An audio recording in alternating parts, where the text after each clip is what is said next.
Hello crafty friends, it's Donna here from Donna is Playing Paper, and I have just one card to share with you today, and it's been made with two Coverplate dies used together.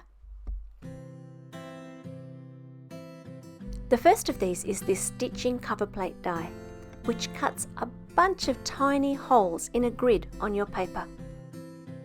I used regular 80-pound cardstock, and that worked out perfectly, although you could use a heavier cardstock if you wish. And I poked the holes out, but you could just wait until you were stitching and poke them out as you go. And the second Coverplate die that I'm using is called the Abstract Coverplate die, and I'll link to another video where I've used this same die at the end of this video. For this Coverplate die, I've actually made a stencil. There's a few different things that you could use to make a stencil. Any thick card would do, or Yupo paper, or acetate sheets, or, as I've done today, this alcohol ink art paper. It's a bit like Yupo, but a little thinner.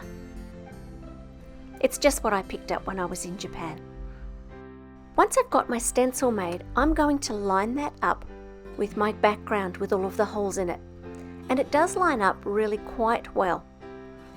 You'll see at the end there were really only two tiny triangles that I wasn't happy that I was able to get good coverage of by just placing the cover plate so that there was a nice little dot in each corner.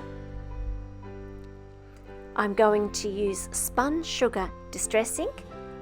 I've chosen it because it's dark enough to definitely give a good strong outline to these geometric shapes, but light enough that the stitching will still stand out against it. And I'm going to quickly ink blend over my whole stencil. No need to be too precious about this. Most of it will be covered up by stitching anyway. Because this stencil is made of this sort of plasticky paper, I'm going to be able to reuse this over and over. It had a little bit of staining, but I gave it a wipe anyway, and I've put that aside to use next time.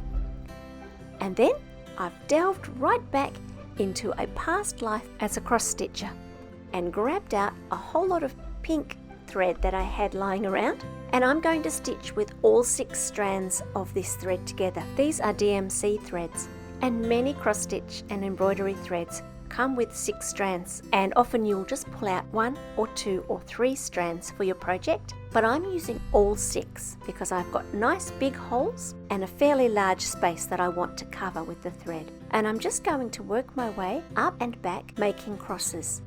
As I work, I'm going to do my best to catch my starting thread at the back. You don't need to be too precious about the back because it's not going to have any wear and tear on it. It's going to be stuck in the middle of your card. As you work, you might like to be fussy about which way your top thread leans. So mine all lean up towards the top left. You could have them leaning towards the top right. It doesn't really matter which one you choose, but I think the stitching will look neater if they all go the same direction. If it doesn't worry you, then you just do it however makes your heart happy. I filled out most of each of the areas with full crosses, but as I got towards a curve, I just put in a few half crosses. Depending on the angle of the curve, I just put in half of the cross only in the direction that that curve was flowing. I hope that makes sense to you. I've only taken footage of this first shape being filled in because after that, it's just a repeat of the same thing over and over and over. So I'll spare you all the details. I actually took this with me. I threw all of those little cottons into a bag with a needle and some tiny scissors, and I took it out and about and finished this away from home. And then when I got back later that day, I was ready to construct my card. As I finished stitching each section, I just wove my ends through at the back and then cut everything off nice and close to my stitched area so that you couldn't see any extra threads hanging around at the back. You could use tape to do this as well. One of the elements is paper, after all. Once I'd finished my stitching, I decided that I'd like to cut my panel down just a tiny bit. There are 2 rows of stitching on the outside and I decided that I would like only one. And so I'm very carefully trimming one of those holes off, cutting it as close as I can to the holes that I'm removing so that I get a nice border on the outside of the remaining holes. Does that make any sense? I know I originally thought about this nice big thanks, but I felt like it covered too much of the stitching, and the stitching wasn't quick. So in the end I went with this much smaller hello. It comes with a border as well, and so I stuck those together and then started playing around with where I wanted to put it. This way up that you can see now feels like the right way up, but I really wanted to cover two of those little dark purple sections where I felt like the holes didn't quite line up with the triangles. And so I've decided to use the panel in what feels to me like upside down, but I know that's not logical because those curves go in every direction.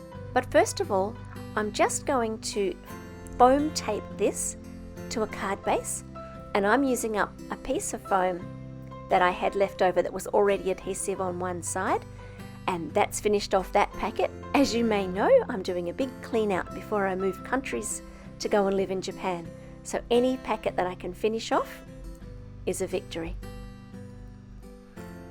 I've folded back two of the corners on that double-sided tape, and I'm using the other two corners to maneuver that into place because they're not sticky yet. And when I'm happy with where it is, I will press down the other corners and then just slide out that double-sided tape backing. I'm going to use foam tape to pop up the sentiment. Although this card did take quite a while to make, I actually spent very little time at my craft desk, and so it was a lot of fun.